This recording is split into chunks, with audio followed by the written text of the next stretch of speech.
Hoje eu vou falar um pouco sobre mitos e verdades sobre a hipnose. A hipnose ela é uma técnica muito polêmica porque é muito pouco divulgada. Por mais que você entre no YouTube e veja muito conteúdo a esse respeito, é pouco perto do mar de informações. Então existe muita desinformação a respeito da hipnose e é sobre isso que eu quero falar hoje. A hipnose, ela é reconhecida pela ciência desde 1997. Isso, apesar dela existir desde o Egito Antigo, onde existiam o que chamava-se de câmaras de sono, que eram nada mais, nada menos do que usos de técnicas de hipnose, mas ela é reconhecida desde 97 porque estudos científicos foram feitos e atestaram que há uma modificação nas ondas cerebrais quando a pessoa está no estado hipnótico. Então, sim, ela é uma realidade, ela não é uma crença, ela não é uma coisa que você precisa acreditar. Não é uma coisa como, talvez, religião, né? Que você precisa ter realmente uma crença, às vezes sem evidência científica, né? A hipnose, ela já está na seara das coisas que são comprovadas cientificamente. Hipnose não é dormir. Muita gente acredita nisso. Eu acredito que por causa dos olhos fechados. Apesar dos olhos fechados, ela é o oposto do dormir. O dormir, você cai na inconsciência, o que não acontece na hipnose. A hipnose é a superconsciência. É um momento que a sua mente está mais atenta e, obviamente, dormir é o oposto disso. Né? Você está submerso, né? Você está realmente desligado, você está numa outra parte da sua mente, mas você não está no controle de absolutamente nada, que já entra na parte do controle da mente.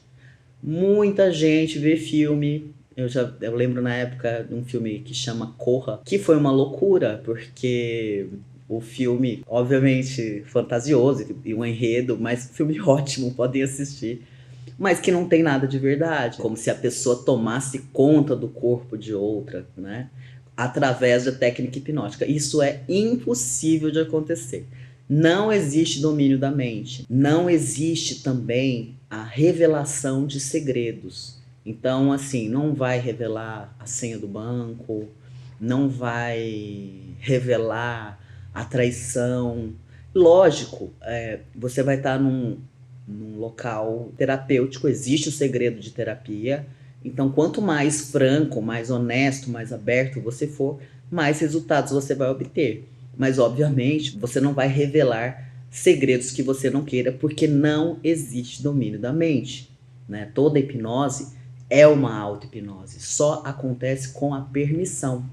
Muita gente confunde até por causa da hipnose de palco. A pessoa sobe no palco e ela faz coisas que ela não faria, né? Às vezes ela esquece um número, esquece o próprio nome, e aquilo ela come uma cebola achando que é maçã, né? Ela faz coisas que normalmente não faria no dia a dia. Isso é porque a pessoa permitiu e porque ela está disposta a brincar. Isso nunca aconteceria com um tímido. Um tímido, primeiro, ele nem subiria ao palco para participar de uma brincadeira usando a hipnose. A hipnose de palco é completamente diferente da hipnose terapêutica. É a mesma ferramenta, porém usada para finalidades diferentes. Outro mito muito comum: eu vou ficar preso em hipnose? Não, gente, não vai ficar preso. Porque muita gente também acha que eu vou ficar como se fosse uma viagem fora do corpo. Você não vai para fora do corpo, então você está dentro o tempo todo, né? É uma viagem para dentro do seu corpo. Se fosse possível ficar preso em hipnose, onde estão essas pessoas? Que eu não conheço nenhuma pessoa que entrou e não saiu. Então, uma pergunta que me fazem assim: e se eu estiver durante a sessão e o hipnoterapeuta morrer durante a sessão? Que é muito trágico, gente, não quero morrer. Muito menos durante uma sessão. O que vai acontecer com o paciente que está hipnotizado? Ele vai cair no sono, ou em algum momento ele vai perceber que existe um silêncio muito grande e ele retorna, ele sai do estado hipnótico. Né? A mesma coisa quando você está assistindo aquele flow de séries e que você não consegue sair até que uma hora fala assim, não, chega, são 3 da manhã, eu preciso dormir. E ali você encerrou a hipnose ali. Ali você saiu do estado hipnótico que a própria televisão te colocou. Se no meio da sessão ele decidir, eu não quero mais, ele sai. Inclusive já aconteceu durante uma sessão minha, dizia a respeito de perdoar um pai ou mãe extremamente abusivo. A pessoa tinha vários sintomas, depressão, de síndrome do pânico, e ela precisava liberar aquele perdão que ela ainda não estava pronta. E quando ela percebeu aquela necessidade, ela mesmo decidiu, ela abriu os olhos e falou, eu não estou pronta.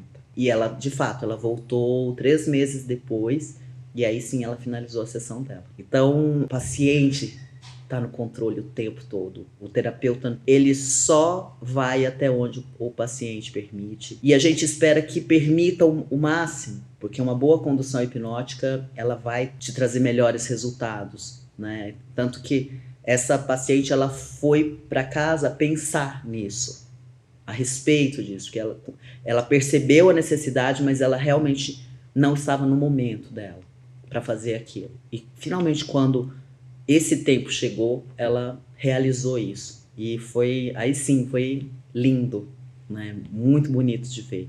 A hipnose ainda pode ser usada para o tratamento de fobias e vícios. A gente tem uma programação e ela pode ser mudada quando a gente está no estado hipnótico.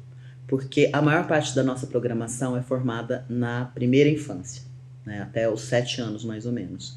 Depois disso, o fator crítico se forma e fica mais difícil da gente mudar. A hipnose proporciona isso. É como se ela negociasse com a nossa mente para fazer a alteração. Obviamente, essa alteração só surge com o aval do próprio paciente. E que normalmente, quando busca, ele já está sofrendo há um tempo e ele quer aquela alteração na vida. Então, as pessoas vêm bastante dispostas à mudança. Gostou desse conteúdo? Curte, compartilha. Pode ter pessoas que precisam desse conteúdo. Se você tiver alguma dúvida, deixa nos comentários. Eu vou gostar muito de saber a sua dúvida. Talvez ter um tema para um próximo vídeo. Se você tem sugestões de novos vídeos, deixa também. E eu espero que você tenha uma linda vida.